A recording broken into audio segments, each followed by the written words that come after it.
And joining us on the line, it's great to welcome to Flow Brad Butcher. G'day, Brad. How you doing today? I'm really well, really well. It's nice to have a chat to you. It is. I'm looking forward to this chat. I certainly have been looking forward to it. But firstly, getting the pleasantries out of the way, how was your festive break, Christmas and New Year? Was it a time to recharge yourself, or how did you go with it all? We had a lovely Christmas this year. I'm living in Rockhampton now in central Queensland, and previous to that I was living in Brisbane for about 8 years. So I grew up in Mackay, so being in Rockhampton, I'm much closer to home, and we just hooked up the caravan, slipped down the road and saw all the family and friends, and we took it really easy. It was nice. I love the way you say that. We just hooked up the caravan, slipped down the road, and normally when you talk to people that love caravanning, that could be like a 20-hour journey, but it's just down the road, isn't it? It is. And if you talk to people who live further north in Queensland, they've got the little sayings for each distance. So just down the road is somewhere between 4 and 8 hours. You know, we're going next door. Well, that's an hour and a half to 2 hour drive. You know. Yes, I can relate to that. I certainly can. Having lived in the country all my life, I know exactly what you mean there. Yeah. Now, Brad, we've got you've got a new album out. Now, I understand you changed record labels and that as well. So you've got this new album, and so how's all that been? Has it been going well for you? How's it been received? Yeah, well, for the last decade, I've been an independent artist. So joining Ambition Records has been a great relief, really, to build the team. Fantastic stuff. Yeah, to build that team and to have more people working towards the same goal. So we decided that we'd use this first album as a little, full stop on the last decade, and a little. We package up what we had, and it was a way for them also to take it to their clientele and try and spread my name a little further and build on that. And then another album coming out a bit later this year with all new material as well. Okay, so how hard was it to, looking back through that 10 years, to just come up with 15 tracks? Yeah, that was, for me anyway. Every song I write it's got a pretty personal touch, coming from things I've lived through or a certain experience or whatnot. So I write about quite often quite literal things, and then subliminally hide it in the song. But for me to go back and pick a selection of songs that are my favourites, well, it's like flicking children off. It's like, how do you do that? Yeah. Well, I was just going to say that all songwriters, you when you write these songs, they're like your kids. So you've got some kids now that you don't want to know anymore. So there's a couple that probably should have made it, and if there was an endless list of songs, I would have definitely put them on there, but we had to cull it back to something within reason, and I landed on 15 that I thought gave a good example of these first 4 albums of mine, and hopefully it's the right foot forward for us. Well, I think it is. I certainly do, and it was great listening to those 15 tracks as I've been doing here in the Flow office, and I love that title, The Journey So Far, and it gave me a real sense and a taste of the journey that you've been on, and I was going for a journey with it as well. And just speaking about some of those journeys, I love Jamestown. Now, at first I thought, well, there's a town called Jamestown in a broadcast area. Could this be about that? But it kind of isn't really, but it's a great little journey, and it sort of took us back to almost 200 years ago. Yeah, so I wish it was about the Jamestown in South Australia, because travelling through there over the last few years, I've been on a tour called the 500 Miles of Music Tour. Oh, yep. Twice now. Yeah, so we go through the Flinders Ranges and everything. I've driven past the sign to Jamestown a number of times now. And but the song, for me, I was actually researching. I had this idea for a song about writing something about a pipe, and that imagery of a person's face being lit up behind the flame while they're lighting the pipe. Yeah. So I was just researching online about pipes and their origins, and went back through the Native Indians and the peace pipe and all that stuff, and I landed on the story of Pocahontas and John Rolfe. Oh yeah. And it's basically the first fleet, or what we call the first fleet, from England to America, and they landed on the Bay of the Chesapeake. In Jamestown, and I'm going to get the years wrong now. I sing it in the song, but I think it was the 1600s, and it's all about that story with the white guys coming to the land, and they fought with the Native Indians, and at one stage, John Rolfe, who's the white guy, actually fell in love with Pocahontas, and for a period of time there was peace among both sides, and so I've used that as a little touch on what could have been kind of thing, because when that fell apart, this racism and this fighting continued, and it's something that sadly is still ingrained in our culture today, which I don't understand why, but you try to move on with these things, but there's always that element somewhere. and every country's got the same thing. You know, at the beginning there was, and you wish you could change it now, but you just can't. So anyway, this is my little take on that story, and trying to put a positive note on it. It was just saying that Jamestown breeds it first. So if that chance meeting and that opportunity there could have stayed, you know, amicable, could it be different today? It is a very good point, and one to ponder, and you kind of think, yeah, I wish it had stayed the same. Wish it had continued, and we all just got along. But things do change. I Walked the Line Revisited, and your tale of in sort of being educated by Mr. Johnny Cash. Well, that song originally was written by a guy named Rodney Crowell, and so I wanted to put that song on there because of all the songwriters out there, he's probably the one that's influenced me the most along the way. And that song's been a staple of my set for, almost 6 or 7 years now. So I've taken it on as my own in many ways. We recorded the song on the Travelling Salesman album a few years ago, and I felt that I needed to put that one on there just because so many times writing these songs, do I ask myself, what would Rodney say?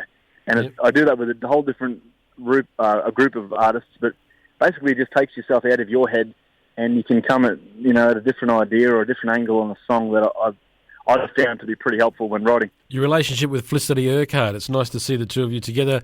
And was she happy on simple things, because she's only there a little bit? I thought, knowing Felicity, she'd want to be front and centre. What's going on? Felicity is an absolute gem. I love her. She's a big sister to me. She ended up on that song late, and if we could have it again and probably co-write the song together, she would have sung a lot more on it. But what we did for that song, I'd already recorded it. It was completed. We released it as a single, and my good friend Mark Schwersky, who produced that album, he's always thinking of ideas and how to, build and improve and what can we do. And he said, I love that song. I feel like we could just add a female touch to that, and it'll set it off.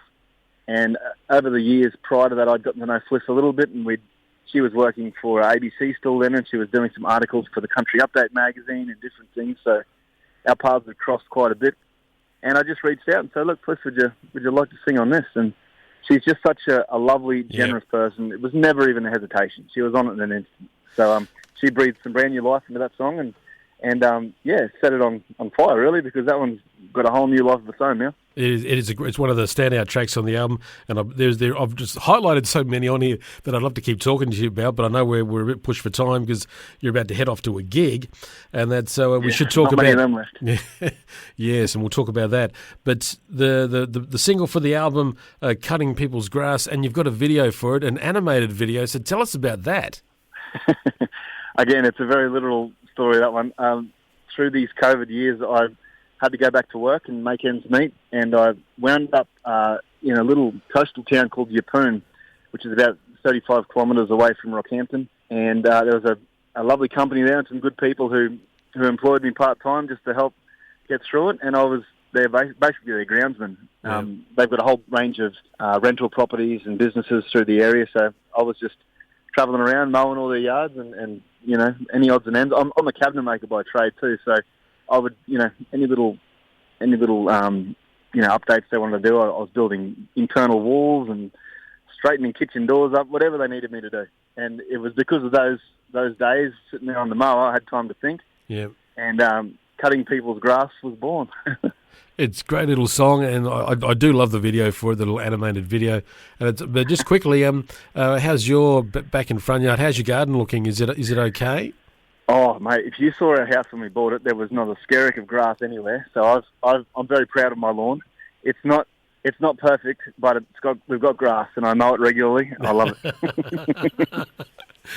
Just had to make sure. Yes. So how did the video come about? Well, I didn't want to just make another standard video. I've toyed with the ideas of cartoon things in the past, but it's also had that tongue-in-cheek element. Cutting people's grass. It's a saying as well as a literal thing in the song. Yep. So we wanted to just try something different. My wife Katie reached out to some online contacts, and we wound up being introduced to a guy named Yigit Ersoy from Turkey, of all places. So he created this thing on the other side of the country, or the other side of the world, sorry. and we did some back and forth, and we just think he did an outstanding job. So it took us a little while to piece it all together, but it's got a lovely response, and people have been enjoying it, so that's great. Tell me about the signpost, because I'm looking at some street names, but also some album names here. Tell me about the signpost. Well, yes. So there's 27 Australian country artists who are either discreetly or subliminally or very obviously mentioned throughout that. So we had a little competition running when we released it, that if you could guess all of the 27 artists, we'd send out a merch pack and some different things. So there's like TCD Rail, because Troy's always singing about trains and different things. There's a couple of wolves tucked into next to a forest for the Wolf Brothers. There's, I think there's I know there is. There's a signpost that says the road less travelled. Yeah. Little things like that. And then it's obviously Graham Connors. So we tried to subliminally put them all in there, make it not so easy for everyone, and we had a couple of winners too, which was great. So it was nice to see people actually, having a bit of fun with us and having a go. Yeah, good on them too. I do like that. I thought that was a great little trick. Now, Brad, the song's out, the album's out. So what's coming up next for you? Where are you going? Because this year, I dare say, you've got big plans.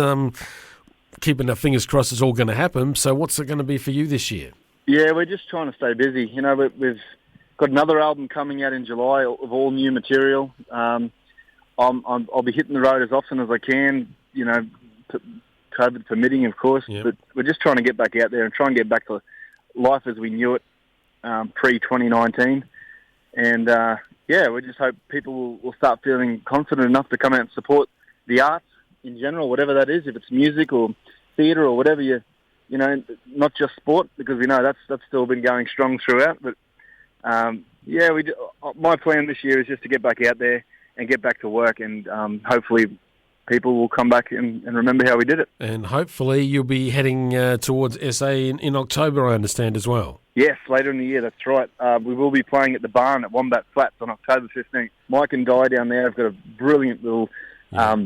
it's like a listening room in their barn on their property, and we're going to be there again, and we'd love you to come along. It is a great little spot too, and not too far from us here at the Flow Studios, so I'll have the kettle on for you, mate, so you'll be right. Mate, I'll look forward to it. And the beer will be stocked in the fridge as well. So you know me well.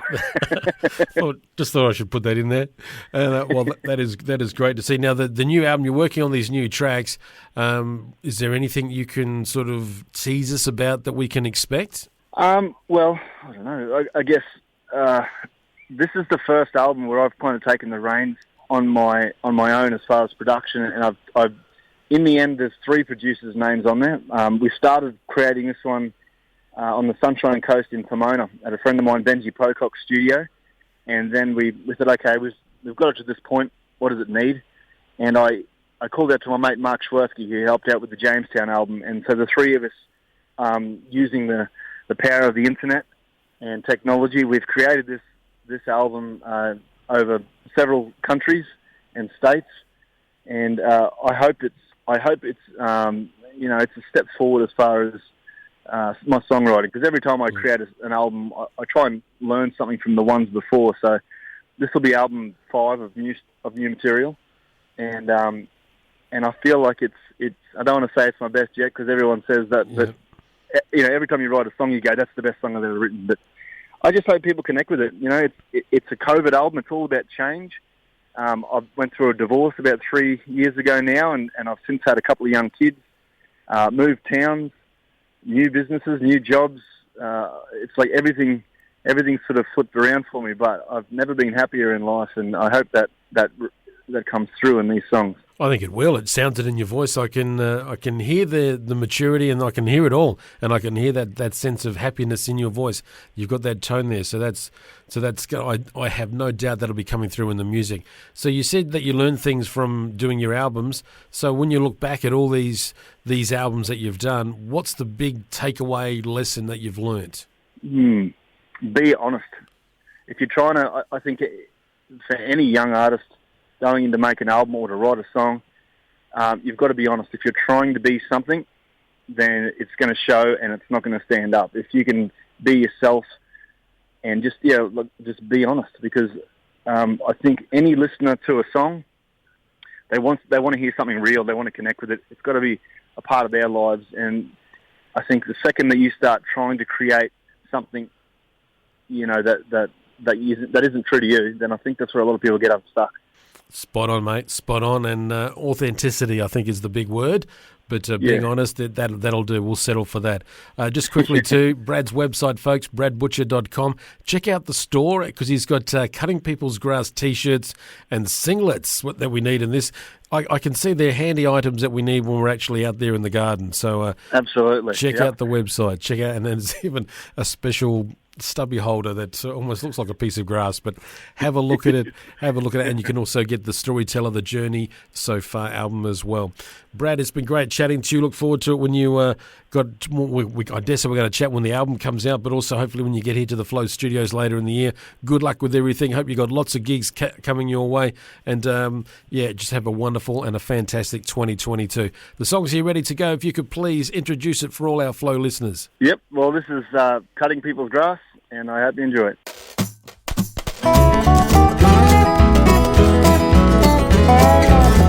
I used to be a country singer. I used to sing country songs. I used to travel around this big old land trying to get y'all to sing along, till the whole world stumbled.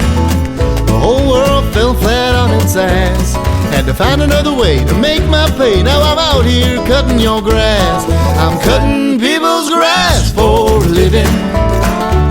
Well, not in the way that some folks say, but it's a tried and true form of making hay. And times like these bring you to your knees for a minute. To make a living, you gotta suck it up, put on your big boy pants and limber up. It ain't wrong or right, we're just getting by, cutting people's grass. Life used to be a hootenanny, every day with this rowdy bunch. We catch a bullet train, then a big old plane before we even got to lunch. Now I keep the hedge real neat. My stage is a John Deere seat.